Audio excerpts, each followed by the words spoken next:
Kondeko Katumbi na ancien président Gérard Ekolo oyo basanga na bango mibale ko sala bloc moko contre Félix Tshisekedi et ko bangi sabino peut-être pour 2028 soki boko bimisa tiki moko ozala dauphin Félix Antoine Tshisekedi Tshilombo. Le président Tshisekedi a ko banga bloc wana te. Ko kutana na Kabila na Moïse Katumbi basa ba congolais. Ba ko kutana ba solo masolo na bango. Ceux qui ils ont le droit de parler pour le pays. S'ils peuvent même apporter un soutien ou des idées au chef de l'État, je ne pense pas que le chef de l'État a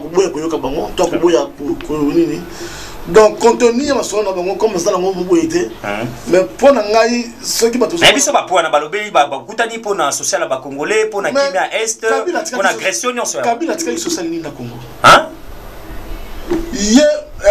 Kabila Kabila li kezala ki 250 hein li ki mi balé 500 le loma ki ali na combien natanga Kabila li pa 200 ezala ki ndeko yoko ba Kabila tazaki na socialité transport Kabila lobi angwa ezala ki combien ndeko Kenen Afrique du Sud li pa o kutaka 20 rand na 2010 et tout à l'heure combien il y a l'inflammation partout.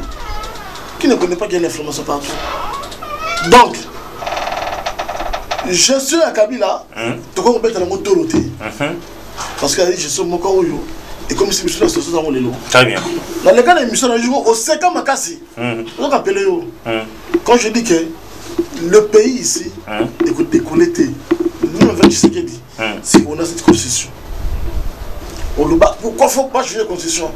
Parce que nous avons une constitution, la constitution est diabolique. La constitution est et ça kokanga pays la kigo kala bat baba di bulasika ko banda biso pina numéro ya sika na naza ko yebisa yo makambo oza ya important banda biso te na makambo parce que balobi déjà kuna ko bomeka soute chef abwaka ki na ekaka moni ke peuple alingi na ekutu yango te soki Tshisekedi dans pouvoir na ye a changer constitution te ça veut dire qu'a trahi peuple congolais ndeko na ye moko bande composition balobi si le président Tshisekedi, pendant son mandat, a modifié la constitution, elle a dit très bien.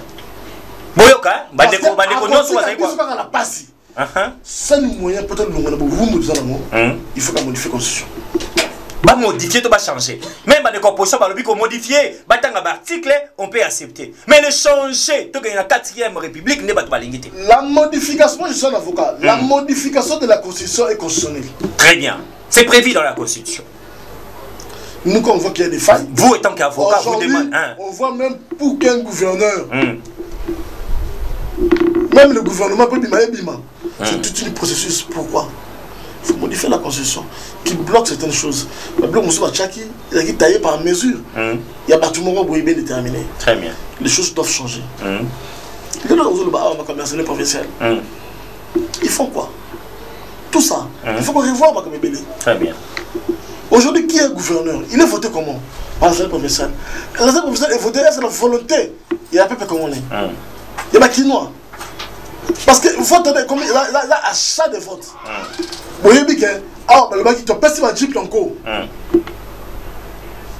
Moutou a pensé qu'il va jeep pour pas voter. Est-ce qu'il y a interpellé? À ce moment déjà moralement. Tout ça, il faut revoir ça. Alors, quand on parle de modification de la constitution, moi je m'en fous du reste. Les gens pensent que c'est pour que le chef de l'État a le pouvoir. D'abord, il n'en a même pas besoin. S'il faut modifier la constitution, cette constitution, il a bien été. Il faut qu'on modifie pour l'intérêt des peuples congolais. Il faut modifier pour la lelo, il faut modifier pour la lelo, pour la lobby l'avenir. Les gens ont monté lelo, mais au moins ça la bilanga, pour le bilanga, si le chef de l'État, je le répète, il est là.